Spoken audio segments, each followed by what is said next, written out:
student? How are you? All good? So let's start today's class. Today's topic is properties of gases. ये मैंने आपको class में भी पढ़ा है कि जो आपकी गैसेस की प्रॉपर्टीज क्या होती है. चलो एक देख लेते हैं, रीड आउट कर लेते हैं. Gases are lighter than solids and liquid is that possess lower density. Gases कैसी होगी? लाइटर होगी. गैसेस कैसी होगी? Lighter than solid and liquid. आप लोग डीओ यूज करते हो, परफ्यूम यूज करते हो, उसमें कितनी सारी आपकी गैसेस भरी होती है, बट उसका वेट हेवी होता है कि जैसे लिक्विड और सॉलिड का होता है. बहुत लाइट होती है. So gases is lighter than solid and liquid. Next is gases do not possess a fixed volume and shape. ये क्या है? इसका कोई फिक्स्ड वॉल्यूम और शेप, फिक्स्ड वॉल्यूम एंड शेप नहीं है. इसका कोई फिक्स्ड वॉल्यूम एंड शेप नहीं है. हाँ, अगर शेप फिक्स रहता है तो ये जो छोटी सी आपकी डीओ की बॉटल आती है उसमें ये जा पाती क्या? नहीं जा पाती. तो इसको हम लोग जैसे आपने फिक्स वॉल्यूम और शेप बोला है. एक मैंने डीओ की बॉटल ली, आपके रूम में मैंने स्प्रे कर दिया तो उसका शेप चेंज हो गया ना. जो आपके रूम का शेप है वो आपकी गैस से वो उस शेप की हो जाएगी. Clear? They occupy entire space available and they take the shape of the container. Yes, जैसे मैंने यहाँ पर रूम में स्प्रे किया तो वो कौन सा शेप लेंगी? जो अपने क्लासरूम का शेप है वो शेप ले लेंगी. Next, gas molecule are widely separated and are in continuous random motion. Therefore gases exert pressure equally in the all direction due to collision of gas molecules on the walls of the container. Yes, अभी जैसे कि room में हूँ, यहाँ पर बहुत सारे oxygen and nitrogen gas है तो यहाँ पर बहुत सारे पार्टिकल्स तो उसमें एक मोशन होता है. वॉट भी से कि एक रैंडम मोशन होता है. अब कुछ पार्टिकल होंगे कि ऐसे इस टाइप से इस पर वी कैन से कि फोर्स लगा रहे होंगे, यहाँ पे आड़े होंगे, फिर उधर इधर कहीं पर भी पूरी ओवरऑल रूम में घूम रहे होंगे, यानी एक स्पेसिफिक मोशन से घूम रहे हैं. Yes, in case of gases intramolecular forces are weakest. हमको पता है कि गैसेस बहुत दूर दूर होती है. सो जो इनके बीच का इंटरमोलिकुलर फोर्सेस क्या होगा? वीक होगा. Yes, gases possess the property of diffusion which is spontaneous homogeneous intermixing of two or more gases. समझ लो, मैंने एक कंटेनर में ली है ऑक्सीजन गैस और दूसरे कंटेनर में ली है मैंने नाइट्रोजन गैस. इन दोनों कंटेनर को मैं अगर मिक्स कर देती, यहाँ पर ऑक्सीजन की, यहाँ पर नाइट्रोजन, ये ऑक्सीजन की है और ये नाइट्रोजन, तो इसके लिए मुझे कुछ प्रेशर देना पड़ेगा या कुछ एनर्जी देने की जरूरत पड़ेगी क्या इनको मिक्स करने के लिए? नहीं, ये अपने आप मिक्स हो जाएंगे. इधर एक चला जाएगा, इधर एक चला जाएगा. सो इसको हमको इनको मिक्स करने के लिए हमको किसी एनर्जी या किसी पावर की जरूरत नहीं होती है. क्लियर?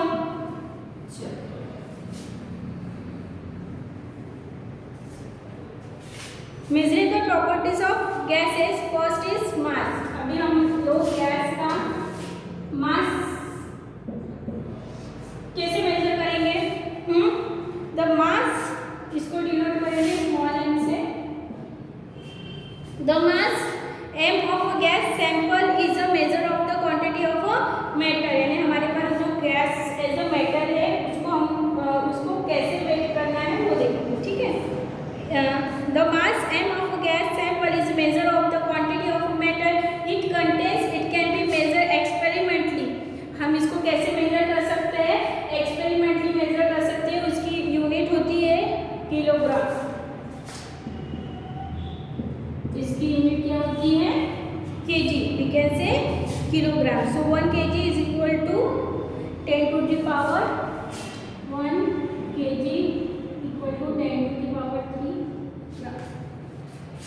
ठीक है? तो इससे कुछ फॉर्मूलेज भी है आपके कौन सा पेज नंबर है? 141 पे कुछ फॉर्मूलेज दी है. The mass of the gas is related to the number of moles. Mass जो आपका गैस का मास है किससे रिलेटेड है? नंबर ऑफ मोल्स कितने प्रेजेंट है आपकी गैस में, उसके ऊपर डिपेंड कर रहा है. तो कुछ फॉर्मूलेज है, इसमें से मैं एक फॉर्मूला लिख दे रही हूँ कि मास इन ग्राम grams divided by molar mass in grams. Molar mass किसका लेंगे? मोलर मास कौन से गैस का लेंगे? जिस गैस का हमको मास निकालना है, मोलर मास हम उस गैस का लेंगे। ठीक है, मोलर मास इन ग्राम्स, तो यहाँ पर आएगा।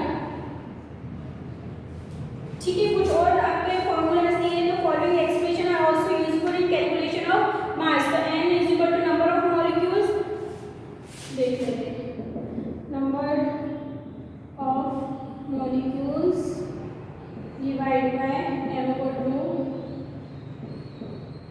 Avogadro number. So number of molecules capital N। ठीक है, एवोगाड्रो नंबर n से इसकी वैल्यू होती है एवोगाड्रो नंबर की 6.022 × 10⁻20। इससे भी हम लोग मास कैलकुलेट कर सकते हैं किसका? गैस का। थर्ड नंबर में 1 नंबर का इंटू थर्ड नंबर का आपका आता है n is equal to volume of the given gas in litre. What? Volume of gas in volume of gas given gas, sorry, volume of gas और given gas in litres at standard temperature and pressure divide by 22.414 litres at standard temperature pressure. ठीक है, इन तीन फॉर्मूले की help से हम लोग gas का मास निकाल सकते हैं। ठीक है, फर्स्ट है मास, सेकंड ये है आपका मास, सेकंड है आपका volume.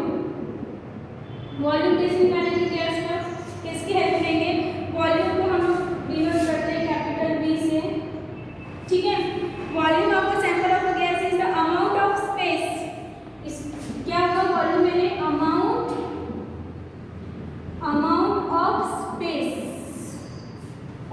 Of space it occupies, यानी ये ऐसा जिस कंटेनर में हम लोग गैस ले रहे हैं वो उस कंटेनर को कितना ऑक्यूपाई कर पाएगा, वो हमारा गैस का क्या कहलाएगा? वॉल्यूम कहलाएगा। ठीक है, it is expressed in the term of different unit like litres, millilitres, cubic centimetre. इसको हम किसी भी लीटर, मिलीलीटर और मिलीलीटर और we can say cubic centimeter, cubic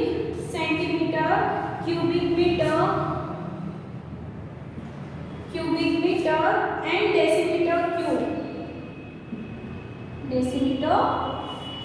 ऐसा unit of the volume is cubic metre. ये जो आपकी क्यूबिक मीटर है, ये कौन सी यूनिट है? ऐसा यूनिट। ठीक है, केजी भी मास की कैसी यूनिट है? ऐसा यूनिट है।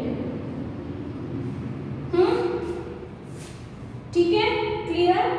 सो most commonly used unit to measure the volume of the gas in decimetre, cube or litre. जो आप इसमें दिया है 1 litre equal to 1000 millilitre equal to 1000 centimetre equal to 1 decimetre cube. ये आपके बुक में दिया है, वो आप देखेंगे। ठीक है, थर्ड है आपका सी प्रेशर। गैस का प्रेशर हम लोग कैसे निकालेंगे, कैसे काउंट करेंगे? Pressure defined as a force per unit area. Pressure कैसे करें? Force unit per area. यानी हमको अगर गैस का प्रेशर निकालना है तो हम क्या निकालेंगे? कितना फोर्स लगा है, जो हमारा कंटेनर का एरिया है उस पे गैस के मॉलिक्यूल्स कितना फोर्स लगा है। जो हमारा कंटेनर है जिसमें गैस रखी है पर यूनिट वो कितना फोर्स लगा रहा है, वो हमारा क्या कहलाएगा? गैस का प्रेशर। तो इसको हम लिख सकते हैं pressure is equal to force upon area.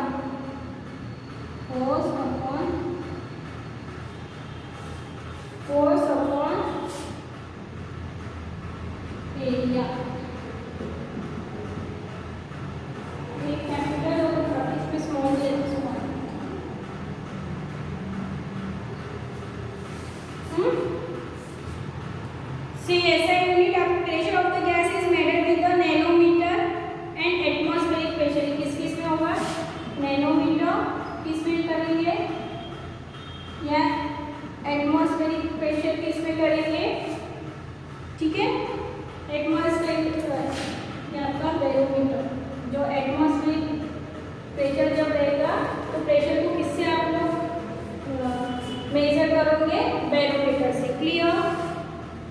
ठीक है।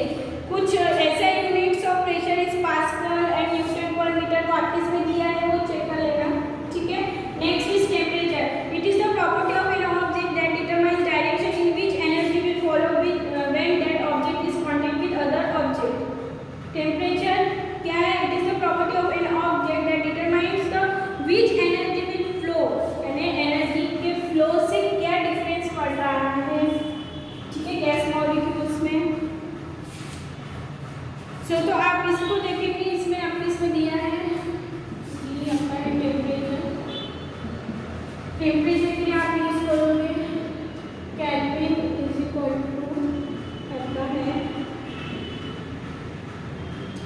Celsius plus conversation. आपको अगर कन्वर्ट करना रहेगा temperature to Celsius to Kelvin, Kelvin to Celsius, उसके लिए दिया है।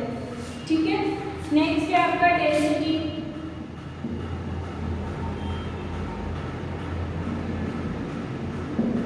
डेंसिटी क्या होगी? It is the mass per unit of volume. It is the mass per unit volume.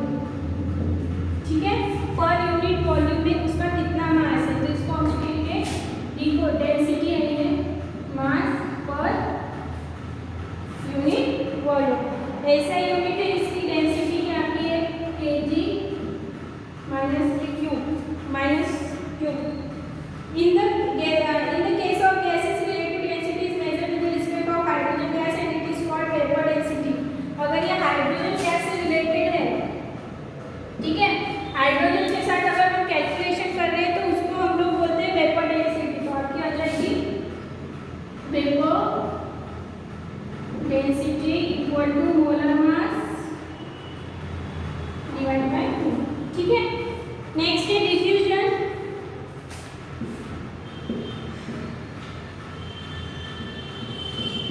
In the case of gases, rate of diffusion of two or more gases is measured. ठीक है, gases. In the case of gases, rate of diffusion of two or more gases is measured. यानी जब हमारे पास एक या दो से gases होगी जिसको मेजर करना पड़ेगा, तो हम किसका यूज करेंगे? डिफ्यूजन का यूज करेंगे। उसका फॉर्मूला है volume of gas diffuse, volume of gas diffuse divide by time required for diffusion. Time required for diffusion. ठीक है, क्लियर। सो ये आपके क्या हो गए हैं? Measurable properties of gas. So आपकी इसकी ऐसा यूनिट है डेसीमीटर क्यूब, ऐसा यूनिट है decimetre cube second inverse. Look out कर लो। ठीक है, उसके बाद देखते हैं बॉयल्स लॉ। ये पता होना चाहिए कि जब हम गैस का वॉल्यूम की ऐसा यूनिट क्या है, गैस के प्रेशर की ऐसा यूनिट क्या है, गैस के टेम्परेचर की ऐसा यूनिट क्या है, गैस के डिफ्यूजन की ऐसा यूनिट क्या है। ये हमको आइडिया होना चाहिए कि टेम्परेचर क्या होता है, प्रेशर क्या होता है, वॉल्यूम क्या होता है, मास क्या होता है। चलो, सो अब हम लिखेंगे गैस लॉ। गैस लॉ यानी गैस लॉ ऐसे लॉ जो गैस के ऊपर बनाए हैं। गैस का स्ट्रक्चर कैसा है, गैस के पार्टिकल्स कैसे मूव करते हैं, इस टाइप से उनके यानी गैस स्टेट जो है हमारे मैटर की जो गैस स्टेट है उसके ऊपर वर्क करके जो लॉज बनाए वो क्या कहलाते हैं? Gas laws. ठीक है।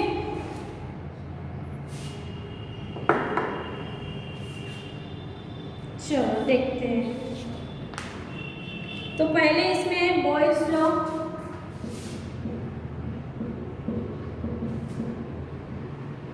तो ये लॉ आपकी एक तो pressure, volume, temperature and number of moles of gas. ठीक है, ये जो सभी लॉज जो मैं आपको पढ़ा रही हूँ किस किस के ऊपर बने हैं?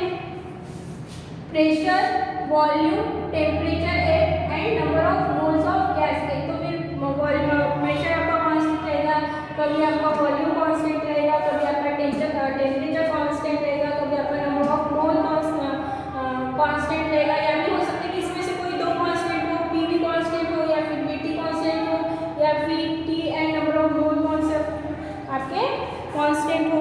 चलो तो फर्स्ट देखते हैं Boyle's law. What is the Boyle's law? It is, इसको हम लोग बोलते हैं प्रेशर वॉल्यूम रिलेशनशिप। यानी इसमें क्या हो रहा है, हम लोग क्या यूज कर रहे हैं,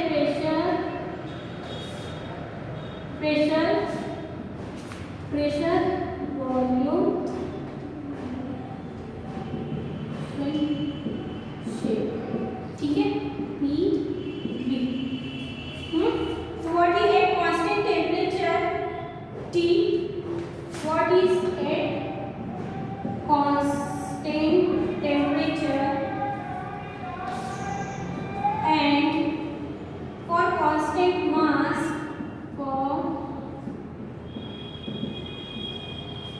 constant mass of gas, constant mass बोला तो क्या आ जाएगा आपका, number of moles of gas, pressure is inversible, pressure is inversible, sorry इनवर्सिबल,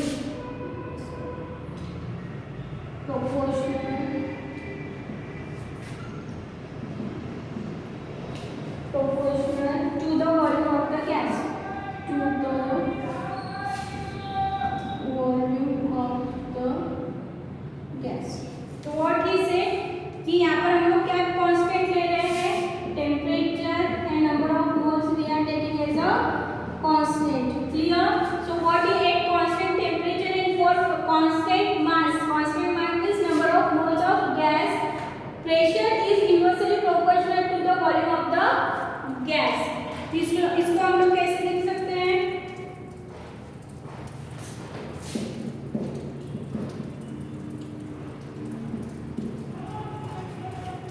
ठीक है। चलो एग्जांपल के साथ समझते हैं। कंटेनर लेते हैं, ठीक है, ये मेरा क्या है, आपका पिस्टन है, इसको मैं ऊपर नीचे मूव कर सकती हूँ, ठीक है। एक ये कंटेनर है, इसके ऊपर एक मैंने पिस्टन लगाया, उसको मैं ऊपर नीचे कर सकती हूँ।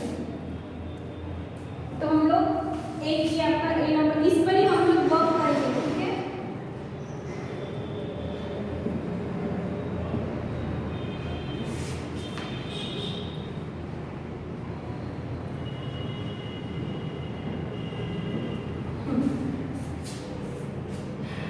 तो यहाँ पर क्या है, वॉल्यूम है P एंड V, ठीक है। यहाँ पर मैंने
ऐसा बोल सकती ना इसको देख के, अगर मेरा प्रेशर इंक्रीज हो रहा है सो वॉल्यूम क्या हो रहा है, decrease.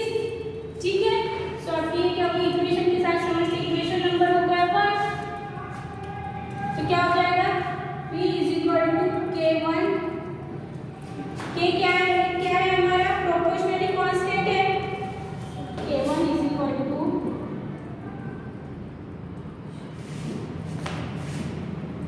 proportionally constant, it's depend upon temperature and number of moles of gas. Clear? K1 क्या है हमारा प्रोपोर्शनली कांस्टेंट है, वो किसके ऊपर डिपेंड कर रहा है, it's depend on temperature and number of moles. तो इसको मैं ऐसे लिख सकती हूँ, ये v को इधर लेके जाती हूँ तो क्या हो जाएगा, PV is equal to K1, equation number 2। ठीक है, सो इसको हम लोग देंगे, ये इक्वेशन नंबर 2 को हम लेंगे, प्रेशर आपका इंक्रीज हो रहा है तो वॉल्यूम क्या हो रहा है, डिक्रीज हो रहा है। ठीक है, सो इनिशियल स्टेज के लिए और फाइनल स्टेज के लिए हम लोग लेंगे, तो क्या हो जाएगा हमारा,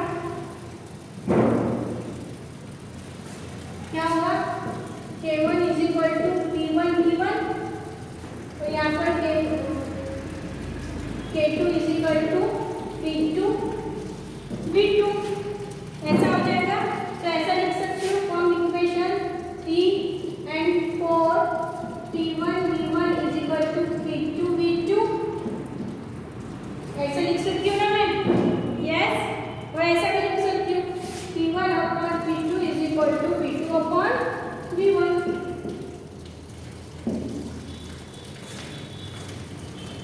यस, समझ में आया? ओके, सो इसके आगे का आपका है दैट ग्राफिकल रिप्रेजेंटेशन